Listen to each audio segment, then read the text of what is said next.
Hi friends, कई बार हमारे पास patients आते हैं इस कंप्लेंट के साथ कि उनके ट्यूब्स ब्लॉक्ड हैं और वो चाहते हैं कि हम उसे खोल दें। तो आइए जानते हैं कि क्या हम ब्लॉक ट्यूब्स को ओपन कर सकते हैं। तो थोड़ा सा जान लेते हैं ट्यूब्स के स्ट्रक्चर के बारे में।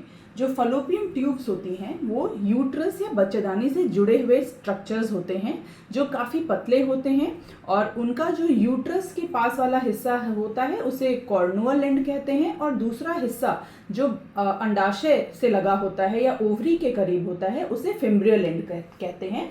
और जो जैसा कि आप यहाँ देख पा रहे हैं जो फिम्ब्रियल एंड होता है वो काफ़ी कॉम्प्लेक्स स्ट्रक्चर होता है, वो बहुत ज़्यादा सीधा स्ट्रक्चर नहीं होता है। और जो यूट्रस के पास होता है वो उसको कहते हैं कॉर्नुअल एंड और वो उसके मसल से होके निकल रहा होता है।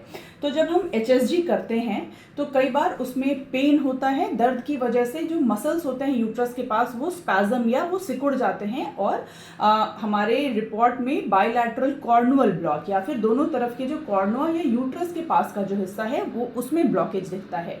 बट कई बार ऐसा होता है कि वहाँ से तो डाई निकल जाती है बट जो फिम्ब्रियल एंड है, जो दूसरा हिस्सा था जो अंडाशय के पास था, वहाँ जाकर डाई बाहर नहीं निकल पाती है और रुक जाती है और उसको कहते हैं फिम्ब्रियल एंड।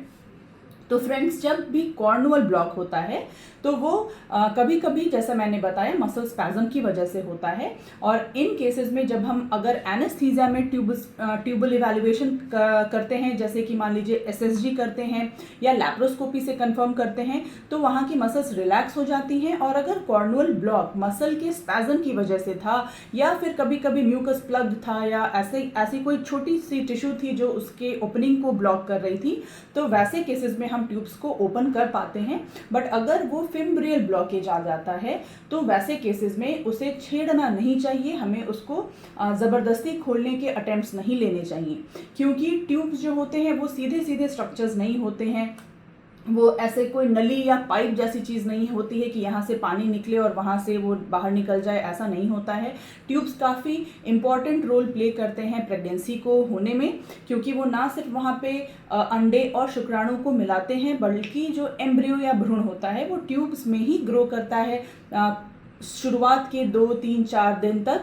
और तब जब ट्यूब उसको वापस से यूट्रस के अंदर धक्का देती है तो भ्रूण जो है वो गर्भाशय के अंदर 5वें या 6ठे दिन का होता है जो पहुंचता है और प्रेगनेंसी हो पाती है। तो अगर हम डैमेज ट्यूब को ज़बरदस्ती खोल देते हैं या खुल जाता है वैसा ट्यूब, तो उसमें बच्चा कई बार वहीं अटक सकता है, जिसको एक्टोपिक प्रेगनेंसी कहते हैं और एक ये मेडिकल या सर्जिकल इमरजेंसी बन जाती है। तो हर बार डॉक्टर ट्यूब्स जो बंद हैं उसे खोलने में नहीं सक्सेसफुल हो पाते हैं, क्योंकि वो डिपेंड करता है कि आपका ब्लॉकेज किस तरफ है, किस डिग्री का है, किस एक्सटेंट से है और किन कारणों से हुआ है। सो आई होप ये आपको आगे आपके प्रॉब्लम में आपको हेल्प करेगा। और अगर इससे जुड़े और भी कोई सवाल है तो आप मुझसे नीचे दिए गए नंबर पर पूछ सकते हैं। Thank you.